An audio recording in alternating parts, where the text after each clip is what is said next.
ሰላም ብያለሁ የአገሬ ልጆች እንዴት ናችሁ? ይህ ድንቅ ቲቪ ነው። ድብቁ ሴራ ላይ እንገኛለን። ዛሬ የሚገርም ታሪክ ይዤላችሁ መጥቻለሁ። ይህንን ታሪክ በመስማታችሁ አትቆጩበትም። እንከታተለው። የሰው ልጅ ማንነት የምን ውጤት ይመስላችኋል? የተፈጥሮ፣ የቤተሰብ፣ የማህበረሰብ ወይስ የዘመኑ? የዛሬው ታሪካችን ለዚህ የሚሆን ምላሽ እንደሚሰጣችሁ አልጠራጠርም። የ51 ዓመቱ ዳዊትና የ44 ዓመት ባለቤቱ ሰብለ ከሌላው የአካባቢው ማህበረሰብ ባልተለየ መልኩ የራሳቸውን አኗኗር ዘይቤ የሚመሩ ቤተሰቦች ናቸው። ዳዊት የጨርቃጨርቅ ፋብሪካ ውስጥ በተቀጣሪነት የሚሰራ ሲሆን ሰብለ ደግሞ የቤት እመቤትና የቀለም አስተማሪ ናት። ታዲያ አስተማሪ ስላችሁ ትምህርት ቤት ውስጥ የምታስተምር እንዳይመስላችሁ፣ እዛው መኖሪያ ቤት ውስጥ ነው የምታስተምረው። ስድስቱ ልጆቹ ማለትም የ18 ዓመቱ ሮቤል፣ የ16 ዓመቱ ሚኪያስ፣ የ13 ዓመቷ ክርስቲያን፣ የ12 ዓመቱ ዳንኤል፣ የ7 ዓመቱ ኪሩቤል እና የ5 ዓመቷ ኤፍራታ በእድሜ ዘመናቸው እግሮቻቸው ትምህርት ቤት ረግጠውም ሆነ ከቤት ወጥተው የራሳቸውን ጓደኞች አፍርተው ጨዋታዎችን ተጫውተው አያውቁም። ለ2 ዓመቷ ህፃን ሜላት ጨምሮ አስተማሪያቸውም ጓደኛቸውም የገዛ እናታቸው ሰብለ ናት። በዚያ አኗኗራቸው ልጆቹን የቁም እስረኞች ብንላቸው ማጋነን አይሆንብንም። ጎረቤቶቻቸውም ቢሆኑ ልጆቹን የሚያዋቸው አልፎ አልፎ ግቢያቸው ውስጥ በጓሮ በኩል ለመጫወት አሊያም ለማጽዳት የሚወጡ ዕለት ብቻ ሲሆን ሌላው ቢቀር የእነሱ ልጆች አብረዋቸው ለመጫወት ከተጠጓቸው ተናካሽ ውሻ እንዳየሰው ፈርጥጠው ወደ ቤት እንደሚገቡ ነው የገለጹት። እናታቸውም ብዙውን ጊዜ 7ቱንም ልጆቿን ከፈጣሪ የተሰጧት ትልቅ ስጦታ እንደሆኑና እሷ ብቻ ሳትሆን በእነሱ መፈጠር መላው የዓለም ማህበረሰብ እድለኝነት ሊሰማው እንደሚገባ በማህበራዊ ገጾቿና ባገኘችው አጋጣሚ ሁሉ እየተናገረች ልጆቿን ስታወድስ ትደመጣለች። ይሁን እንጂ አባትየው ስለ ልጆቹ ተመሳሳይ አመለካከት ያለው አይመስልም። ሲበዛ ኃይለኛ ነው። በንዴት ብግን ያለ ዕለትማ ከግድግዳ ጋር እያጋጨና አይምሯቸውን የሚነካ ኃይለ ቃል እየተናገረ ይቀጠቅጣቸዋል። ታዲያ እነዚህ ልጆች ከቤታቸው ውጪ ያለውን ዓለም የሚቃኙት በኢንተርኔት አማካኝነት ነው። እንዲያውም የበኩር ልጅ የሆነው ሮቤልና ተከታዩ ሚኪያስ የራሳቸውን የዩቲዩብ ቻናል ከፍተው የተሰማቸውንና የሚያምኑበትን አመለካከት ለዓለም ማህበረሰብ ያጋራሉ። ታዲያ እነዚህ የኢንተርኔት ሱሰኞች በይነመረቡ ላይ ስራዬ ብለው የሚከታተሉት ነገር ለእድሜያቸው የማይመጥንና እጅግ አስደንጋጭ ነበረ። እንግዲህ አብዛኞቻችን የተለያዩ የአክሽን፣ የሰስፔንስ፣ የሆረር ፊልሞችን እናያለን። እንግዲህ እነዛን ፊልሞች የምናየው ለመዝናናት ነው፣ በፊልሞቹ ለመዝናናት። እነዚህ ልጆች ግን መዝናናት የሚባለውን ቃል ራሱ በቅጡ አያውቁትም። ምክንያቱም እንመጣበታለን፣ አስተዳደጋቸውንም ቀደም ብለን ለመናገር ሞክረናል። ታዲያ ከዕለታት አንድ ቀን ሐምሌ 14 ከምሽቱ 5:30 ገደማ ክርስቲያን እናቷ ሮቤልና ሚኪያስ ዕቃ እንዲያጥቡ የነገረቻትን ትዕዛዝ ተቀብላ ወደ እነሱ ክፍል ታመራለች። በሩን ስትከፍት ግን በፍጹም ያልጠበቀችው ነገር ትመለከታለች። ሁለቱ ወንድሞቿ የጥይት መከላከያ ለብሰው አልጋቸው ላይ ለቁጥር የሚያዳግቱ ቢላዎችን ደርድረው ይጠብቋታል። የእህታቸውን መምጣት የተመለከቱት እነዚህ ወንድማማቾች እናድርገው እንደ ይባባሉና በአይናቸው ይነጋገራሉ። ከዛም ሮቤል ጭንቅላቱን እየነቀነቀ ያን ነገር እንዲያደርጉ ለታናሽ ወንድሙ ይነግረዋል ማለት ነው። ከዛም ሚኪያስ ኮምፒውተሩ ላይ የሆነ ነገር ላሳይሽ በሚል ሰበብ ክርስቲያንን ወደ ውስጥ እንድትገባ ያደርጋታል። ሆኖም ግን ወንድሟን አምና ወደ ውስጥ ከመግባቷ ሮቤል ከተደረደሩት ቢላዋዎች መሃል አንዱን አንስቶ በጀርባዋ በኩል ይመጣና ጭካኔ በተሞላው መልኩ አንገቷን ይወጋታል። በዚህ መሃል ክርስቲያን ነፍሷን ለመታደግ ብትፍጨረጨርም እሱ ግን ክንዷንና ሆዷን መውጋቱን ይቀጥላል።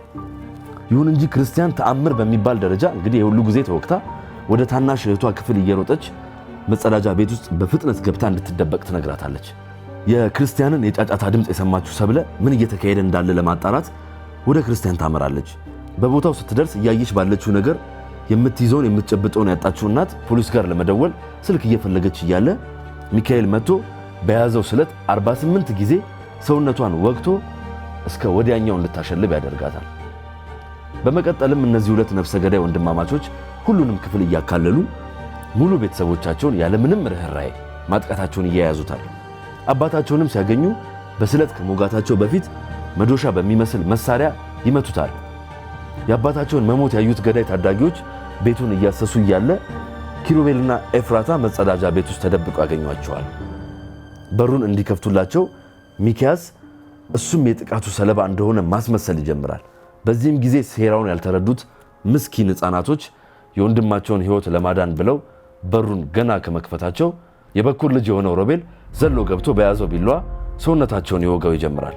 ታዲያ በዚህ መሃል የ12 ዓመቱ ዳንኤል የመኝታ ክፍሉን ቆልፎ ወደ ፖሊስ በመደወልና እሱና ቤተሰቦቹ በገዛ ወንድሞቹ እየተጠቁ እንደሆነ ጥቆማ ይሰጣቸዋል።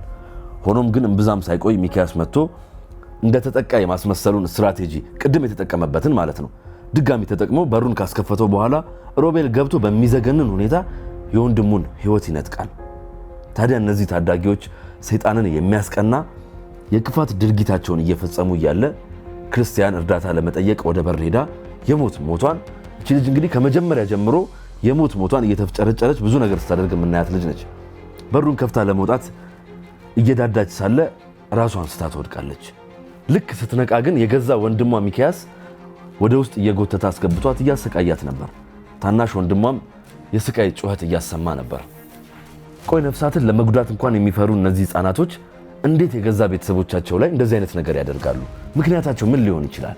በደረሳቸው የድረሱልኝ ጥሪ መሰረት ፖሊሶቹ የነ ዳዊት መኖሪያ ቤት ደርሰው በሩን ማንኳኳት ሲጀምሩ ከውስጥ በሲቃ ድምፅ ድረሱልኝ የሚል ጩኸት ይሰማሉ። በዚህም ጊዜ ፖሊሶቹ ያለምንም ማንገራገር በሩን ሰብረው ሲገቡ ክርስቲያን በደም ተለውሳ በህይወትና በሞት መካከል እያጣጣረች ይመለከቷታል። ከዚያም ህይወቷን ለመታደግ አምቡላንስ ውስጥ እያስገቧት እያለ ክርስቲያን ለዚህ ሁሉ አረመናያዊ ድርጊት ተጠያቂዎቹ የገዛ ወንድሞቿ መሆናቸውን ትናገራለች። በዚህም ጊዜ ፖሊሶች ወደ ቤቱ ዘልቀው ሲገቡ ከአይምሯቸው በላይ የሆነ ዘግናኝ ነገር ይመለከታሉ። አምስቱም የቤተሰብ አካላት ሙሉ ሰውነታቸው በስለት እንደ ወንፊት ተበሳስቷል። ከዚህ ሰይጣናዊ ድርጊት ያለምንም ጉዳት የተረፈችው የመጨረሻ ልጅ የሆነችው የ2 ዓመት ዕድሜ ያላት ሜላት ነች። ሁለቱ ነፍሰ ገዳይ ወንድማማቾች በጀርባ በር ወጥተው ጫካ ውስጥ ለመደበቅ ቢሞክሩም ፖሊሶች የሰለጠኑ ፖሊስ ውሻዎችን በመጠቀም ወዲያውኑ በቁጥጥር ስር ሊያውሏቸው ችለዋል። ይህ በእንዲህ እንዳለ እነዚህ ታዳጊዎች ባደረጉት ዘግናኝ ወንጀል ከመጸጸትና ከማዘን ይልቅ ፊታቸው ላይ ኩራት በተሞላ መልኩ ፈገግ ሲሉ ተስተውለዋል። ታዲያ የሚገርመው ይሄ ብቻ እንዳይመስላችሁ ፖሊሶቹ ፖሊስ ጣቢያ ወስደዋቸው እነዚህን ሁለት ወንድማማቾች ይህንን አረመናዊ ድርጊት ለምንድን ነው የፈጸማችሁት ብለው ሲጠይቋቸው የመለሱት ምላሽ ከምትጠብቁት በላይ በጣም ነበር የሚያስገርመው። መርማሪዎቹ ለማመን የሚከብደውን የግድያ ወንጀል መንስኤ ለማጣራት ወንድማማቾቹን ለየብቻ በሚጠይቁበት ወቅት ሮቤል ኩራት በተሞላው አንደበት የተፈጠረውን ሁሉ አንድም ሳያስቀር ይናዘዛል። በሰጠውም ቃል እሱና ወንድሙ ሚኪያስ ለብዙ ዓመታት በይነ መረቡ ላይ በሚያዩዋቸው ጨካኝ ነፍሰ ገዳዮች ይደመሙ እንደነበርና እነሱም ልክ ከነዚህ ነፍሰ ገዳዮች በትንሹ 500 ሰዎችን በመግደል በዩቲዩብ ዝናን ለማትረፍ ፍላጎት እንዳደረባቸው ይህንንም እቅዳቸውን ለማሳካት በቅድሚያ ከገዛ ቤተሰቦቻቸው ለመጀመር እንዳቀዱና ስለቶቹን እንዲሁም የጦር መሳሪያዎቹን የጥሪ ማዕከል ውስጥ ስራ ተቀጥሮ ባገኘው ገንዘብ ሲገዛቸው እንደነበር እንደውም ከግድያው በኋላ 3000 ቀላ ሊያስመጣ እንደነበር ሁሉንም ነገር ዘግዝኮ ይነግራቸዋል። አክሎም የ2 ዓመቷን ሜላትን ጨምሮ መላው ቤተሰቦቻቸውን ገድለው አስክሬኖቻቸውን ቆሻሻ መጣያ ውስጥ በማድረግ የቤቱ ጣራ ስር በምትገኘው ትንሽዬ ክፍል ውስጥ ለመደበቅ አቅደው እንደነበር ከዚያም አስክሬኖቻቸውን ለፖሊስ ሲያስረክቡና ላያቸው ላይ ያለውን ደም አጥድተው ያለ አስክሬኖቻቸው 2 አይነት ቪዲዮ ከለቀቁ በኋላ የወላጆቻቸውን መኪና ወስደው መንደር ውስጥ ቢያንስ 50 ሰዎችን እየተኮሱ ለመግደል አቅደው እንደነበር የገለጸ ሲሆን ሆኖም ግን ይህንን ሁሉ ነገር ሲያቀድም ሆነ መላው ቤተሰቡን ሲገድል ወንድሙ ሚኪያስ እሱን ከመርዳት ውጪ ምንም እንዳላደረገና መላው ቤተሰቡን ብቻውን እንደገደለ ተናግሯል። ይሁን እንጂ ነፍሰ ገዳይ ሆኖ ዝነኛ መሆን ያሰቡትን ያህል ቀላል እንዳልሆነ የተረዱት ወንድማማቾች ምንም እንኳን ገና ታዳጊዎች ቢሆኑም በ5 የግድያ ወንጀል እንዲሁም በ1 የግድያ ሙከራ ወንጀል በአንደኛ ደረጃ ክስ ተመስርቶባቸዋል። ተአምር በሚባል ደረጃ ከሞት አፋፍ የዳነችው እህታቸው ክርስቲያንም ሁለቱ ወንድሞቿ ላይ የመሰከረች ሲሆን በሰጠችው ቃልም ሚኪያስና ሮቤል ቤተሰቦቻቸውን ገድለው ሀብት ንብረታቸውን ለመውሰድ ካቀዱ እንደቆዩ እንዲሁም ከልጅነታቸው ጀምሮ ነፍሰ ገዳዮችን እንደሚያደንቁና ሲያድጉም ከነሱ በላይ መሆን እንደሚፈልጉ ሲናገር እንደምትሰማቸው የተናገረች ሲሆን ይህንንም ለእናቷ ስትነግራት ወንዶች እንደዚህ ናቸው በማለት ነገሩን ከምንም ሳትቆጥረው ችላ እንዳለችው አክላ አስረድታለች። በፍርድ ሂደቱም በቅድሚያ ሮቤልና ሚኪያስ ፍርዱን አልቀበልም በማለት ቢከራከሩም እምብዛም ሳይቆይ ግን ሮቤል ከሞት ፍርድ ለማምለጥ ሲል ጥፋተኝነቱን አምኖ በመቀበሉ የእድሜ ልክ ጽኑ እስራት የተፈረደበት ሲሆን ምንም እንኳን ሮቤል ወንድሙ ሚኪያስ ወንድምና እህቶቹን እንዲያገኝ ከመርዳት ውጪ ምንም የፈጸመው ወንጀል እንደሌለና እቅዱንም ጨምሮ ሁሉንም የግድያ ወንጀል የፈጸመው እሱ ራሱ እንደሆነ ቢከራከርለትም ሚኪያስ ከ2010 ሚያዝያ ጀምሮ በጽኑ የእድሜ ልክ እስራት እንዲቀጣ ተወስኖበት ወህኒ ቤት ውስጥ ይገኛል። ይህ በእንዲህ እንዳለ ቅጣቱን ከወንድሙ አስቀድሞ የጀመረው ሮቤል ሐምሌ 2008 ላይ ራሱን አንቆ ለመግደል ቢሞክርም በማረሚያ ቤቱ ጥበቃ ምክንያት ሳይሳካለት ቀርቷል።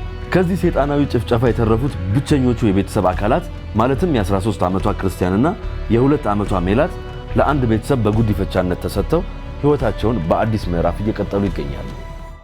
ታዲያ እናንተስ ከዚህ ታሪክ ምን ተማራችሁ? ወላጆችስ ልጆቻችሁን በምን መልኩ እያሳደጋችሁ ነው? እህት ወንድም ያላችሁስ ቤት ውስጥ ያላችሁ ትውውቅ እንዴት ነው? እርስ በርስ ምን ያህል ትተዋወቃላችሁ? ስንቶቻችን ነን ቤት ውስጥ ያልተገባ ባህሪ በልጆቻችን፣ በወንድም በእህት ቤት ውስጥ በሚኖረው ሰው እያየን እንዳላየ ሆነን የምናልፈው? እስቲ አንድ አፍታ ቆመን ዙሪያችንን እንመልከት። እሺ ተመልካቾቻችን፣ በጣም አስደንጋጭና አስፈሪ የሆነ ታሪክ ነው እንግዲህ አይተን የተመለስ ነው። እንደዚህ አይነትና የተለያዩ ታሪኮችን ድንቅ ቲቪ ድብቁ ሴራ ላይ ገብታችሁ ማግኘት ትችላላችሁ። ላይክ አድርጉ፣ ሼር አድርጉ፣ ሰብስክራይብ አድርጉ። ይመቻችሁ።